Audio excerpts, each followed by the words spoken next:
স্পেশালে আপনাদের অনেক অনেক স্বাগত এবং ভালোবাসা। তো আজকে আমি নিরামিষ খিচুড়ির রেসিপি নিয়ে চলে এসেছি। তো আজকে আমি নিরামিষ খিচুড়ির রেসিপিটা ঘরোয়া পদ্ধতিতে করব, কিভাবে করব সেটা আপনাদের সাথে পুরোটা শেয়ার করব। ঘরে যা যা উপকরণ আছে তা দিয়েই আজকে খিচুড়িটা করব। তো আমি কিভাবে খিচুড়িটা রান্না করি সেটা পুরোটা দেখতে হলে পুরো ভিডিওটা স্কিপ না করে দেখতে হবে। তো চলুন আমি ভিডিওটা শুরু করি। খিচুড়ি রান্না করার জন্য কী কী নিয়েছি চলো তোমাদের একবার বলে দিই। এখানে দেখো ফার্স্টেই টমেটো নিয়ে নিয়েছি ছোট ছোট করে কেটে। এখানে আলু নিয়ে নিয়েছি, কিন্তু আমার কাছে ফুলকপি ছিল না, ফুলকপিটা দিলে বেশি টেস্টি হয়, কিন্তু আমার কাছে যা রয়েছে আমি তাই দিচ্ছি। তারপর এখানে নিয়ে নিচ্ছি একটা শুকনো লঙ্কা, দু পিস তেজপাতা, এখানে 5 ফোড়ন, এখানে হলো কাঁচা লঙ্কা, অল্পটুকু জিরে আর আদা বেটে পেস্ট করে নিয়েছি, লবণ, ধনেপাতা, আর এখানে রয়েছে তোমার হলুদ, আর একটুখানি পরে পরিমাণ মতন মানে টেস্টের জন্য চিনি আর একটুখানি ঘি দিয়ে দিলেই হবে। তো ও দুটো আর তোমাদের দেখালাম না, পরে আমি দেওয়ার সময় দেখিয়ে দেবো। তো চলো আগে রান্নাটা বসিয়ে নিই। আর চাল ডালটা রয়েছে সে দুটো পরে তোমাদের একবার দেখিয়ে দিই। এখানে নিয়ে নিয়েছি চাল, আর এখানে দেখো ডালটাকে ভাজতে বসিয়ে দিয়েছি। তো চলো আগে ডালটা ভেজে নেই, তারপর চাল আর ডালটা দুটো মিলিয়ে একবারে প্রথমে ধুয়ে নেব। ফার্স্টে এখানে কড়াতে তেল দিয়ে দিয়েছি, দেখতেই পাচ্ছ তেলটা গরম হয়ে গেছে প্রায় অনেকটা। তো চলো এখন আলুগুলো ভেজে নিই প্রথমে। তো এর জন্য আলুগুলো দিয়ে দিচ্ছি তেলের মধ্যে।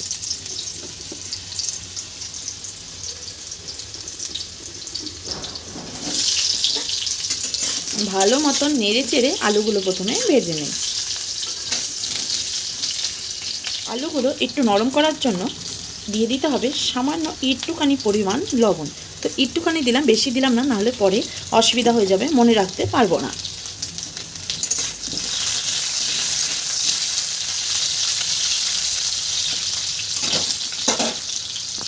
সাথে অল্পটুকু হলুদও দিয়ে দিচ্ছি।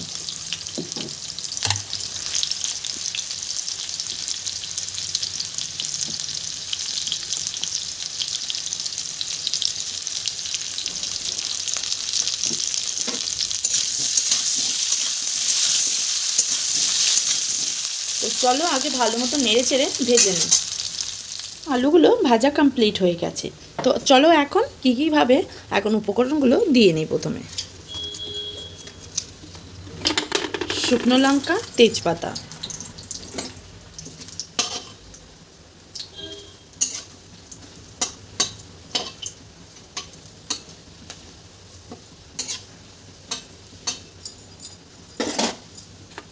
এখন দিয়ে দেবো 5 ফোড়ন,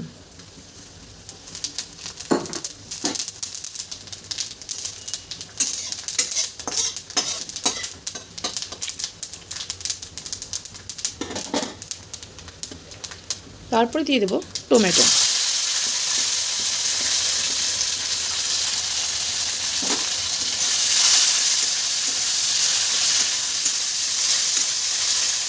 এখানে টমেটোটা ভালো মতন ভেজে নিয়েছি।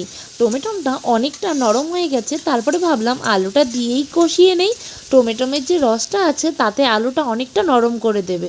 তো আলুটা দিয়ে হালকা দিতে না দিতেই কাঁচা লঙ্কা, তোমার আদা আর একটুখানি জিরেটা, যেই মশলাটা বানিয়ে রেখে দিয়েছিলাম সেটাই দিয়ে দিলাম, দিয়ে ভালো মতন নেড়ে চেড়ে কষিয়ে নিচ্ছি।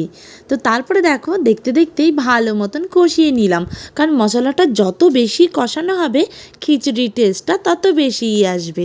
তো তারপরে দেখো এখানে চাল ডালটা ভালো মতন ধুয়ে 3-4 বার করে পরিষ্কার করে রেখে দিয়েছিলাম, সেটাই এখন দিয়ে দিচ্ছি। দেওয়ার পরে ভালো মতন এখানে নেড়ে চেড়ে নিচ্ছি। আর এখানে আরেকটা কড়ার মধ্যে গরম জল বসিয়ে দিয়েছি। কিছুটা দুধ ছিল, তো দুধটাও গরম জলের মধ্যে বসিয়ে রেখেছি যেন দুধটা তাড়াতাড়ি গরম হয়ে যায়। আর গরম জলটা দিলে কি হবে, খিচুড়ির টেস্টটা একটু বেশি ভালো আসবে। ঠান্ডা জলের টেস্টটা একটুখানি খারাপ করে দেয়, আর গরম জলের টেস্টটা একটুখানিও খারাপ করে না, উল্টে টেস্টটা বাড়িয়ে তোলে। তো দেখো এখানে ভালো মতন নেড়ে চেড়ে মানে তোমার চাল ডালকে ভালো মতন ভেজে নিচ্ছি। তোমাদের একটুখানি আমি যেইভাবেই কথা বলি সেইভাবে একটুখানি বুঝিয়ে বলছি। তোমাদের যদি কোনো জায়গায় বুঝতে অসুবিধা হয় তাহলে তোমরা আমাকে কমেন্টে জানাতে পারো। আর তোমরা একবার এইভাবে ঘরে তৈরি করে খেয়ে দেখবে, তোমাদের কেমন লাগে সেটাও আমাকে কমেন্টে জানাবে। তাহলে আমি আরও খুশি হব। আর তোমরা কি কি রেসিপি দেখতে চাও সেটাও আমাকে বলবে, আমি অবশ্যই চেষ্টা করব খুব তাড়াতাড়ি তোমাদের সাথে শেয়ার করার। এখানে দেখো ভালো মতন কষিয়ে নিয়েছি, তারপরে প্রেশার কুকারে দিয়ে দিচ্ছি। তো আলু দিয়েছিলাম, সব কিছু অল্প অল্প করে প্রেশার কুকারে তুলে নিলাম। গরম জলটাও প্রেশার কুকারে দিয়ে দিচ্ছি, দিয়ে প্রেশার কুকারে সিটি মারবো, কারণ কড়াতে হতে অনেকটা টাইম লেগে যাবে। আর প্রেশার কুকারে হলেও টেস্টটা খারাপ হয় না। মেন কী বলো তো, তোমার মশলা কষানোর ওপরে সব কিছু। তুমি যদি ভালো মতো মশলাটা কষিয়ে নাও তাহলে তোমার খিচুড়ির টেস্ট একটুখানিও খারাপ হবে না। তো দেখো আমি ভালো মতন কষিয়ে নেওয়ার পরে জল দিয়ে দিয়েছি পরিমাণ মতন। তোমরা যতটা চাল ডাল নেবে তার থেকে 2 গুণ বেশি জল নেবে। তো এখানে দেখো আমি পরিমাণ মতন জল দিয়ে দিয়েছি আর কিছুটা জল রেখে দিয়েছি। তারপরে এখানে দেখতেই পাচ্ছ খিচুড়ি ফাইনালি তৈরি হয়ে গেছে, আর দেখতেও কত সুন্দর লাগছে। ধনেপাতা, জিরের গুঁড়ো আর একটুখানি ঘি দিয়েছি, সেটা তোমাদের দেখাতে পারিনি কারণ কারেন্ট চলে গেছিলো, তখন এটা দিয়ে নামিয়ে নিয়েছি। আর দেখো খিচুড়িটা কত সুন্দর আঠা আঠা হয়েছে, খেতেও কিন্তু দুর্দান্ত। তোমরা আশা করি একদিন বাড়িতে বানিয়ে ট্রাই করে দেখবে, কেমন লাগলো আমাকে কমেন্টে জানাবে।